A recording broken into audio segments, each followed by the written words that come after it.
Hi, I'm Shalane, this is Dean, and we are GrassRoots Living. And this is how we live our love.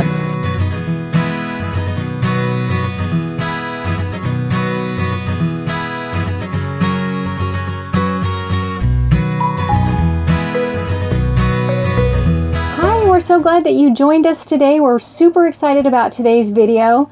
We actually didn't really plan on doing videos like these, but we had some requests. You know, people, friends of ours, family wanted to know, how the heck do you guys do this? How do you go on the road? If I want to go on the road, how do I prepare to do that? And so we thought, let's just do it. Let's do a video on how to prepare to go on the road. So there's so much to know about going on the road and being on the road. Some of it you can just learn as you go, so don't even sweat it. But if you're preparing and want to know how to do it, we're hoping to do a pretty comprehensive look at that today.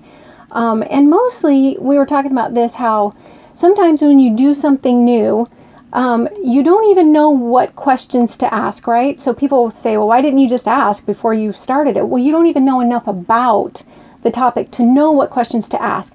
So what we're hoping is that by the end of this video, your brain will be riddled with questions. We will have answered some of the questions you already have, and then help you to know what questions and what further research you need to do. So 10 things that you need to do to get ready to go on the road. And before we even start, really quick, we do want to mention that in our research to do our own video, we were really surprised at how few videos there were on this topic.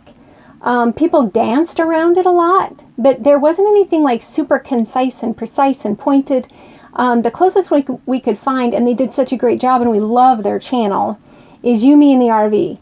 And we're going to link that video below so that you can take a look at that one as well when we're done here. So the first 5 things, we're just going to tell you what they're going to be first, the first 10, and then we're going to go into detail. And we're also going to put the minute marker in the description below so that you can go to the exact topic that you want to look at or review or whatever. And the description is going to be packed with links. So links and which is good. Yeah, so it's good. So here we go, the first 5. Number 1, and you'll see us, we don't usually do this, but we may read a little bit. We're going to look down a little bit at paper. We're not script kind of people, but we wanted to be super precise today, so we might look down a lot. Number 1 is going to be to get your finances in order and prepare your RV life budget, and we'll talk about that, what that looks like, what that is. Number 2 is to choose your lifestyle. What is your lifestyle is going to look like compared to other RVers? Number 3 is to choose your RV, and we're going to give you a few pointers on what to do there to look for when you're choosing an RV. Number 4, RV accessories. We'll let you know what you need for your rig after you buy it. Number 5, choosing your truck, or if you're doing a motorized RV like a Class A or Class C, how to choose a tow vehicle. Okay. You know, another thing to look at is how do you downsize? How are you going to go from the house or apartment that you're in into a much smaller space? We'll look at that. How to stay connected. What are you going to do? If you're out in the middle of the desert, you're going to be able to get internet. There are so many different things. What's your cell service going to look like? How to choose your domicile. Very interesting research there on what would be the very best place for you. Choose your insurance. How are you going to choose your insurance? What are the factors that are going to go into that? And how are you going to decide where you're going to stay? Right, so number 10 is deciding where the heck you're going to stay, and then stick around after number 10 because we have a little bit of a bonus when you're on the road. What are you going to be doing if you need to make money? So we're going to throw in that little bonus at the end, so stick around for that. So here we go. Hey, before we get started with the top 10, I think it's really important that you at least try to figure out a timeline in your mind. Okay? What is it that you're looking at? We're talking about 10 years in the future. We're talking about next week. Establish something, some goal that you can kind of use to shoot for. For us, it was about 6 years before we actually moved into an RV. We had actually talked about it, and I started talking about, look at the different types. And we started looking at our budget and getting our budget ready 6 years before. Which is number 1. So let's talk about number 1. Number 1 is to get your finances in order and prepare your RV life budget? I think that the most important thing for us, anyhow, was getting out of debt. We established a timeline. We just wanted to make sure we're completely debt-free. Yeah. We've been debt-free for over 10 years now, and it's just been awesome. There's so much less stress that you have to worry about. Yeah. We encourage everyone to be thinking down that road. And don't take on more debt. Yeah. Definitely establish some sort of a savings. We generally, I would say, probably spend $200 to $500 just on RV repair costs per year. We were talking to friends yesterday, remember that? He said in the last 5 years he's averaged $5,000 a year in repair costs. So things happen. I mean, you just have to be prepared for it. Right, and medically too, with your RV, with your body, you never know what's going to happen. So if you can, as much as you can, establish a savings. We tried really hard and actually we're able to put a 1 year, what am I trying to say, like budget, 1 year worth of money in the bank so that if anything happened, we had it there. Yeah, just kind of it's like our protection, our little savings account protection for any unexpected things. Now, another thing that I think is really important is think about going paperless as much as you can. Any bills that you will have coming in or whatever, just try to be able to get it all paid online or automatically deducted from your account. It just makes life so much easier, especially if you're traveling around from place to place. Yeah, and if you don't know how to do that, just ask a kid. Ask somebody younger than you, somebody that you trust. Go to the bank, talk to them, they can help. There's a lot of ways to find out, and some of us don't trust it, but it really is safe. So yeah, just ask somebody for help if you don't know how to go paperless. So the second half, number 1, is to prepare your RV life budget, which is a little tricky because you don't know what the heck you're doing. It's a little tricky, and we can't really tell you what your budget's going to look like because we're all so crazy different. We've got some friends that bring in $60,000 a year retirement. Like they don't have to lift a finger and they bring in $60,000 a year. That's not us. No. So our budget looks vastly different than yours, but there are some things that are pretty universal with all RVers that you do have to keep in mind and budget for. And one, like Dean was saying earlier, is repairs. That is going to be, just get it in your head that there will be repairs all the time. Budget it, put it in to the budget. We will put our budget on the screen for you. We're going to be completely transparent here so that you can see what ours looks like. We only budget about $75 a month for maintenance and repairs, but we have a much smaller rig than most people and we don't have any slide outs.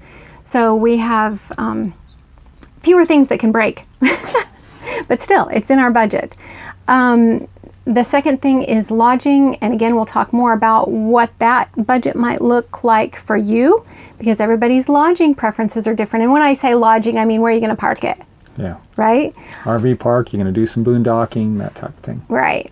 Number 3 is gas, and obviously as a full-time RVer, this one is huge. Some people do sit still more than we do, and so again, their budget is going to look different for gas. We're going to put this up on the screen. We're going to put how we figured our gas this year. We talked about all of the different places that we plan on going next year. We came up with 9,000 miles. Then we decided to double it because we wanted to make sure that we had enough money in our budget for gas. So we came up with 9,000 miles. We doubled it to 18,000. We get about 14 miles to the gallon, which is 1,285 gallons at $3.27 a gallon. Some places are going to be obviously much higher. Right now we're only paying about $2.89, so obviously that's a lot lower.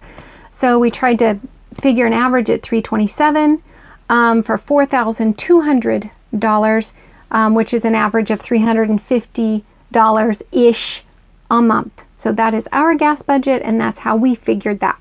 Now, to be fair, we are on our way to Alaska this year. So that took up a huge amount. Yeah, so ours is a little pricey this year, but think about that, and now you kind of have an idea of how we budget that. And number 4 is entertainment. Everybody does this differently. Our entertainment is sitting around a campfire and going on hikes. We usually don't spend hardly anything on entertainment, and some people do. They like to go to shows, plays, movies, you know, a lot of different things where they like to spend money. Some of their entertainment is shopping. They enjoy shopping. And so that's not me, by the way. So with your budget, in all aspects of your budget, you have to be 100% honest with yourself in what you think you will spend, what you can spend. That's the best way to do your budget, is to always be honest with yourself and plan for everything. Mm-hmm. We're going to link a couple of cool videos in here. One is from a couple that lives in a pop-up truck camper, spend usually $4,000 to $8,000 a year on their budget. It's called Paradise on Pennies, in fact. We'll link the video that they did on their budget. They really do a good job of talking about, is it possible to live on something that small? On the other extreme of that would be someone like the RV Odd Couple. Mm-hmm.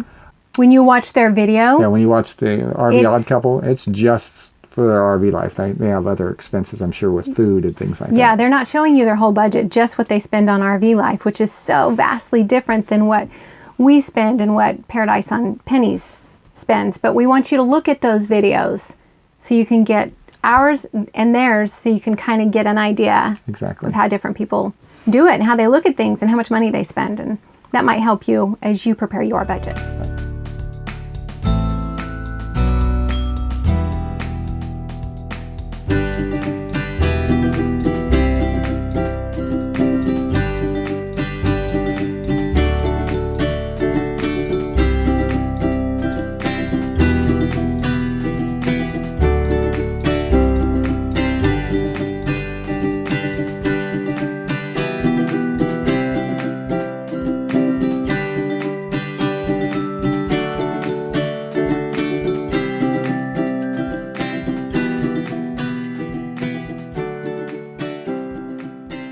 Okay, so number 2, here you need to choose your lifestyle, or what you think your lifestyle might look like as you go RVing. Like, why do you want to go? And this will change over time. And it doesn't mean what you choose first is wrong. It just means that it's going to change over time. People change over time. Experiences and desires change over time. So there's a couple things that you need to think about and keep in mind that will help you choose your lifestyle. And in helping choose your lifestyle, that's going to help you choose your rig. So a couple things. One is, are you more about the journey? Or are you more about the destination? If you're a person that's more about the journey, you're somebody that likes to just kind of see a dirt road or some random road and go wandering there, or you'll see a little fruit stand on the side of the road and want to pop in there. You like quirky, maybe roadside attractions. You want to drive around small towns. You might like the more scenic, beautiful, out-of-the-way campgrounds. So you're a journeyer. Journeyers usually prefer a little bit smaller rig, so they can have the freedom of just stopping wherever the heck they want and pulling over and being goofy. Or are you about the destination? Everything is about getting to that place that you want to be. And honestly, I'm that guy, or I used to be. But she has taught me a lot of things. Like, now I almost laugh, because if we stopped at every place that she ever wanted to stop, we'd have like 125 stops every 100 miles. But there are some places where sometimes I go, man, I'm so glad you said let's stop here, because it wasn't on our original list. It wasn't where we were going. Just keep that in mind. Destination people, those are the ones that are like, hey, let's get to where we want to be. We'll break camp. We'll go out and we'll have some fun. We'll really explore that area. Right, and they like to be comfortable. They want to have an adventure, right? But when they're ready to sit down and watch TV at night, they're not going to trade adventure for comfort. Right. To where a journeyer would trade some comfort for adventure. Exactly. So that'll give you something to think about. Do I want something big and just take it there and sit so that I can watch my big screen TV in front of my fireplace, and when I want to, I'll just take my tow car and have an adventure? Or do you want to be able to stop wherever the heck you want to stop along the way? So put yourself in one of those categories if you can. That will help. And then the second thing that will help is to think about whether you're an introvert or kind of a loner, or more of an extrovert / people person. If you're a little bit more of a loner, these aren't extremes, but just generally speaking, if you're more of a loner, again, you're one that might like to go out boondocking or go out on some cool gravel road and find a spot by the river. Yeah, so those people tend to kind of like a smaller rig as well, and they're not so worried about, oh, do I have space to have company over, right? Right. Now, if you're more of a people person and you just love being around people all the time, then you'll be thinking more like, you know what, I think I want to have a little larger rig, because what if I want friends over, right. you know, or maybe you're looking at places to stay. You might go at an RV park because there'll be people all around you that you can go and intermingle with. And RV people are the friendliest people in the world. It's so easy to get to know other people if you just try a little bit. Yeah. So those are the things that you kind of have to think about. What style are you more leaning towards? We're kind of introverts. We like people, but we don't necessarily want or need a big rig to have company over. But we love the people that like their big rig, so they can invite us over for dinner.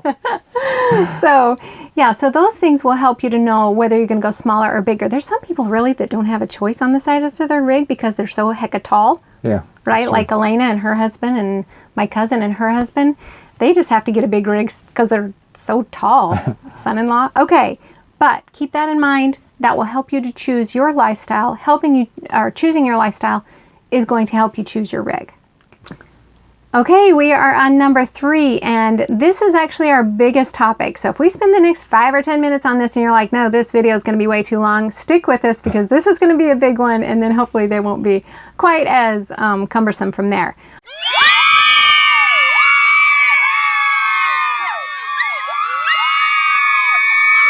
So now that you've chosen your lifestyle, you have to kind of have an idea of what your lifestyle is going to look like in order to choose your rig, like we talked about already. And we talked about smaller rigs versus bigger rigs. So if you have decided that you might be leaning towards more of the journeyer, right? So you might want something a little small and not so difficult to park or drive. You're going to be looking at a van.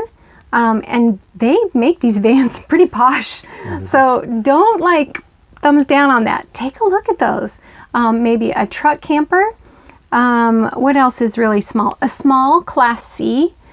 They do make small travel trailers, but keep in mind that even if you have a tiny, tiny travel trailer, you're still not just whipping in and out of places real easy. So, something like a van or a truck camper would be good. And then the bigger ones, travel trailers that are bigger, 5th wheels are going to be probably your most extravagant in Class A motorhomes. Most rooms, yeah. Right. And there are tons of videos on that. We're not going to go into all of that on what each one looks like, RV, because you can do a lot of research and figure those out. Okay? Okay. So we've talked about this before. You've got to have kind of a budget in mind, okay? Be thinking about things that are really, really important. Just know that the more bells and whistles that there are means there's more things that can break. Mm-hmm. So that can also have an effect on your budget. One thing that I think is a great example is slide outs. Slide outs are awesome. We've walked into some things that have been just so roomy and so beautiful. You'll walk into some RVs and you'll be like, dude, this is bigger than my house. Yeah. I mean, they're just huge with the slide outs. Yeah.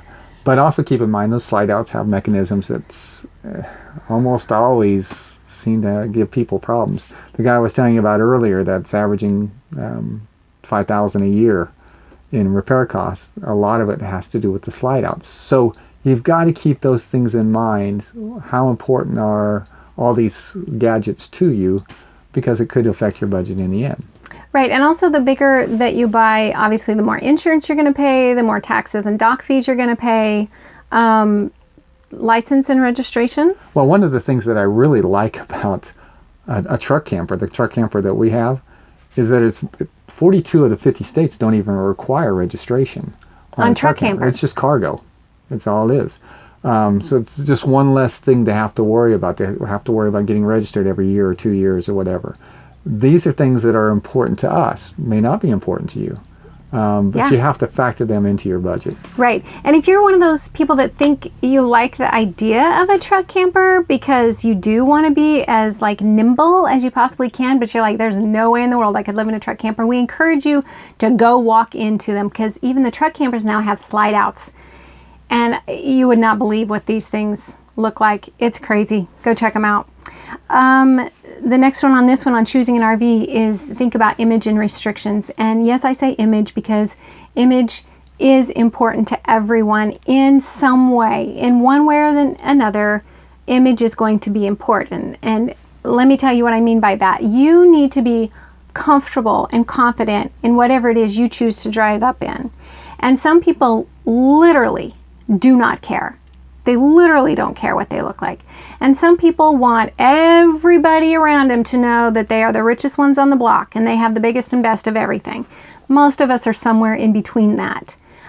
We have no problem driving up and saying, yeah, we live in this truck camper. No problem at all. Some people wouldn't be caught dead doing that. But it is something that you need to be honest with yourself. Mm-hmm. Am I comfortable driving up and saying, yes, this is my home? It's a thing. It's a real thing. Okay? And I think you might be surprised when we were on our trip to Canada and eastern United States this summer.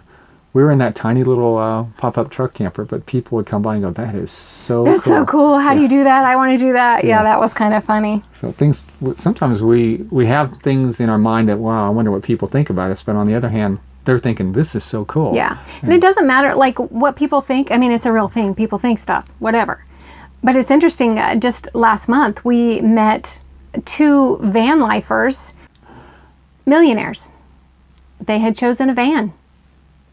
Some millionaires are in something that makes them look like a millionaire, and some people are wandering around in a van. But the point is, you have to be comfortable with what you choose, okay? And restrictions.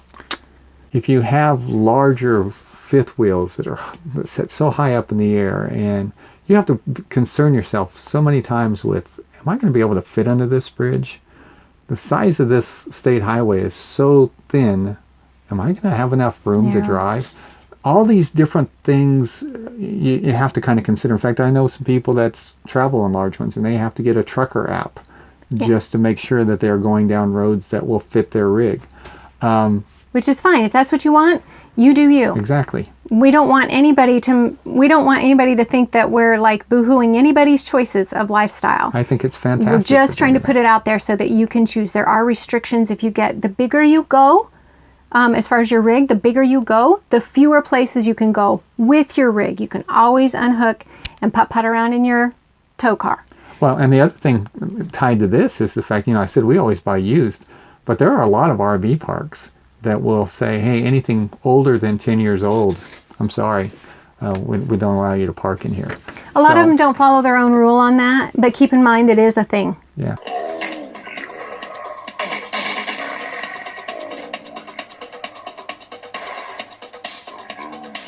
The next thing in choosing a rig is go shop, and it doesn't matter. We started shopping, like we said, we prepared 6 years, started preparing. We actually moved into an apartment that was right across from an RV dealership, which we probably drove them nuts because we were always over there. We're just looking. Yeah, just date nights. That was always our date night. Go look. It doesn't matter how far out it is. You can start planning now for what you like, what you don't like, what you think you're going to need, what you don't need. Think about the things that are important to you. I always walk into an RV and go, where am I going to put my shoes? And I don't even own a lot of shoes. I'm not a shoe person, but I want to know where I was going to put my shoes. There are things, right? So go sit in different RVs. Go picture yourself driving them. Picture yourself pulling into McDonald's or Walmart. What's that going to look like? What's that going to feel like? As you get the feel for different types of RVs, make notes and must-haves. Like we had a whole list of things we had to have, and we wouldn't buy an RV unless it had ABC. So go shop and feel those different RVs. Think about it. Imagine yourself living in it, cooking in it, sleeping in it, parking it, driving it. Where do you want to go? Will this rig go there? Okay, so just go feel them. Go to RV shows and RV dealerships. Mm-hmm. Okay. Once you've decided on your own style and everything that you want in an RV, do keep in mind that Once you live in it for a while, once you've traveled with it for a while, there's a really, really good chance that you're going to go, you know what, I really want to try something else. And it's not because you made a mistake. It's because you did that, and now you can do something else. Yeah. Try to get a good deal on it. It could be 6 months later, it could be 2 years later, but sometime you're going to go, okay, it's time to trade this thing in. And if you didn't get a good deal on the first one, you're kind of locked into it. You're stuck. Yeah. So just keep that in mind as you go through there. Yeah. My head is starting to get fuzzy. Okay, so number 3, choosing an RV was pretty long, like we said. But number 4, good news, is short. We're gonna put a list up on the screen of some common accessories that you're going to need after you purchased your RV. Again, you need to keep in mind that you're going to spend money on the RV, but then you're not done.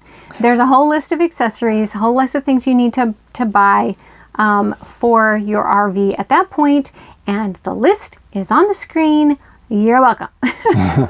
No, really, we had no idea. We had no idea all the stuff we had to buy. So just keep in mind, there's a list of stuff you're going to have to get. Sure. And that's it. That's number 4. We're halfway through. We're on number 5.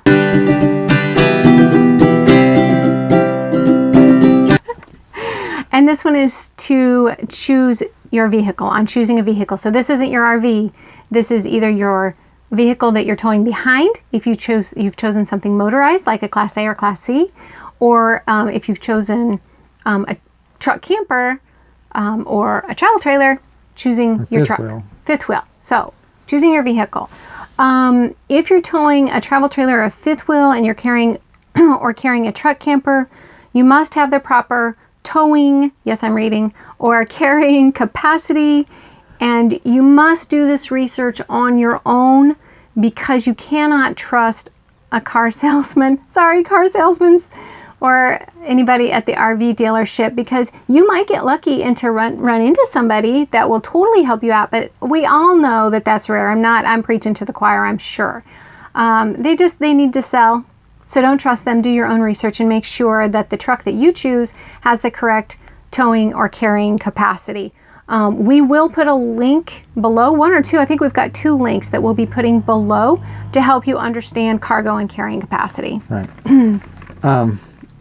Also, keep in mind that if you have a Class A or Class C, something that's motorized, your RV is motorized, and you want to carry something in the back, just to drive around town. RVers call it a toad. Yeah. Just again, know that you're going to have to know the same sorts of things. You're going to need to know the towing capacity. You're going to need to know those different things. You definitely need to know, is the size of this motor going to get me up these mountains in Colorado? Right, and not all vehicles can be towed 4 down, which means all 4 tires on the ground. So if you think you're just going to pull it behind you and not get a tow dolly, you have to understand that not all vehicles can be pulled that way. We learned that. We didn't know that. Yeah. So you may have to get a tow dolly. And there's a lot more purchases to make there too, Yeah. if that's what you're going with. So towing capacity, how it can be pulled, carrying capacity, all things that you need to research and make sure you do that right. Yeah. What happened? She changed clothes. I was hot. I was bored. I changed clothes. And this is not true. But what is true is that we were going to edit this video and realized we're long-winded. Actually, you know what? The stuff we're sharing with you is just super, super important, but it is a lot. So we've decided to cut it in half, and we'll do the first 5 things you need to know to go full-time RVing this week, and the second 5 next week. That's why. I had to switch into my editing clothes, and that's why I'm wearing something different. But, yeah, so 5 this week, 5 next week, so you don't get, your brain doesn't explode. Okay? Sounds good. So we will see you next week for the second 5 things you need to know. All right. If you like this video, please like, subscribe, and most importantly, this is one we really, really we encourage you to share with anybody that you think might be considering this lifestyle. Is it a good lifestyle for young parents with kids? Yes, anybody can do this. And so share this video, please, and like and subscribe and ring the bell and let us know if you have any comments. We appreciate all of you. And are we done? Yes, we are. Okay. This is Grassroots Living, reminding you to get down to the grassroots of what makes you happy and live your love. We're thinking of you. We'll catch you next time. Peace out.